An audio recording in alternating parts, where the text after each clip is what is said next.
Before the Bastille fell, Paris had already begun to change shape. A breadline no longer felt like only a breadline. A shop doorway no longer held only customers. A corner could become a place where men stopped working, listened, argued, and then moved in the same direction. The city was learning that fear could travel through bodies before it became a plan. The fortress still stood at the eastern edge of Paris, with towers, walls, cannon, gates, and royal memory. But the day would not begin at its stones. It would begin in hungry streets, in rumors crossing mouths, in tools left on benches, in doors opening to people asking where weapons could be found. First, the city would stop behaving like a city under instruction. Then, weapons would leave storage. Then, the Bastille, once distant and symbolic, would become something nearer, a target with gates, chains, powder, and men outside it. In the days before July 14, scarcity changed the way Paris moved. At bakeries, people watched the line more than the streak. A hand searched a pocket and came back with too few coins. A mother bought less than she had hoped. A worker waited too long, then carried the delay back to a workshop where hunger was already part of the day's labor. Politics entered through those interruptions. The Estates General had raised expectations, but troops around Paris made expectation feel fragile. When Jacques Necker was dismissed, the news did not remain a sentence about a minister. It moved into doorways, cafes, gardens, and shop fronts. A customer stopped bargaining. A craftsman paused with a tool in his hand. Apprentices stepped outside to hear whether soldiers were coming, whether bread would disappear, whether the city was about to be forced quiet. Crowds formed, broke apart, and formed again. A group gathered to listen, then sent men down another street. A rumor did not only inform, it changed direction. Paris was not simply angry, it was beginning to reorganize itself around the possibility that waiting would leave it defenseless. By morning, the city's spaces had begun to take on new jobs. Streets that had carried carts, sellers, servants, priests, market women, and apprentices became channels of alarm. People moved in fragments, a knot of men leaving a workshop, a group turning at a corner, someone pointing toward a place where arms might be found. The Hôtel des Invalides became the first place where fear tested an institution. Its courtyards and stores were meant to keep weapons separated from the street. That separation weakened when the crowd arrived. Muskets left racks, barrels, straps, bayonets, and wooden stocks passed into civilian hands. The building did not burn. It did not need to. Its function had changed the moment objects held for soldiers began moving through civilian arms. Yet the seizure did not complete the day. A musket without powder was a promise without force. Men carried weapons, but still lacked what made them useful. That absence redirected the city. The Bastille was not approached only because it was hated, old, or linked to royal imprisonment. It was approached because powder was there. Symbol and practical need had entered the same body of stone. At the Bastille, authority tried to survive as distance. The fortress turned its first answer into architecture.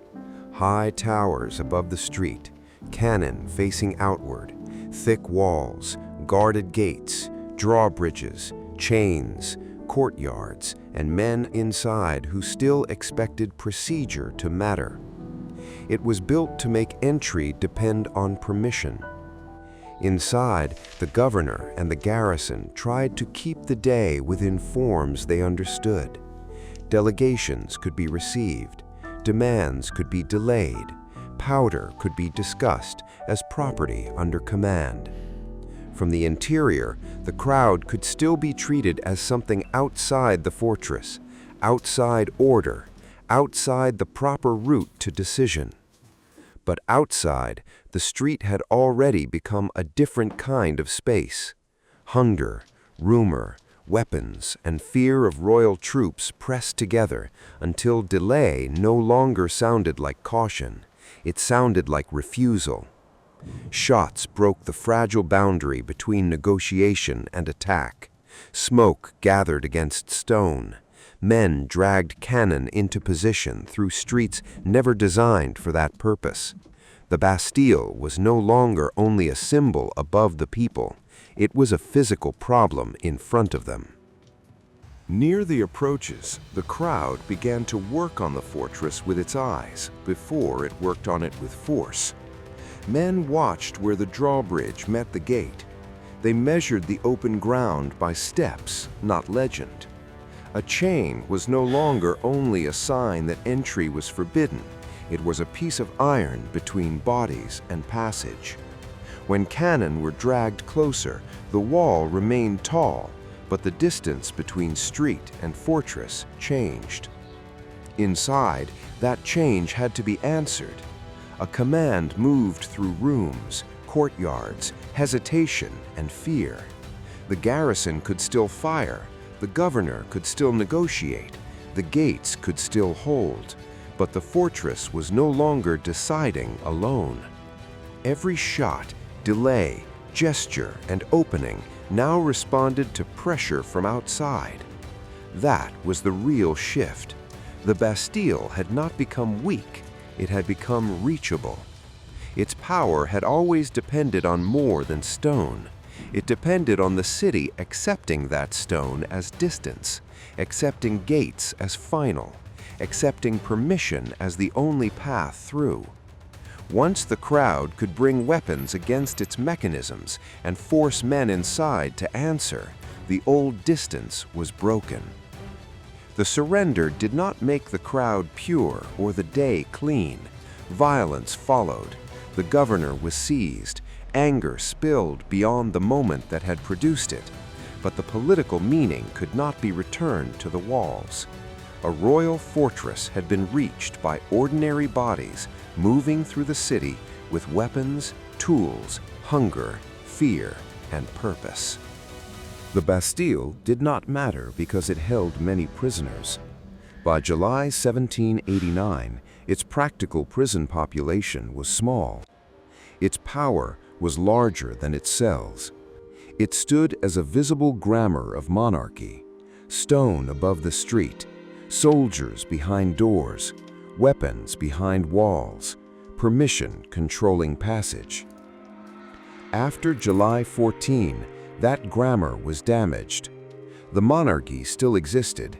France had not been remade in one afternoon. Hunger remained. Fear remained. Violence did not become noble because it had moved against authority. But something essential had been exposed. A fortress that looked untouchable had depended on people continuing to behave as if it was untouchable. Soon, the Bastille would be dismantled.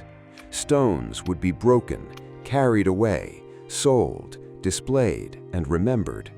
But before it became memory, it was a day of physical movement. Hands taking muskets, feet crossing streets, shoulders dragging cannon, eyes fixed on gates, bodies pressing toward walls.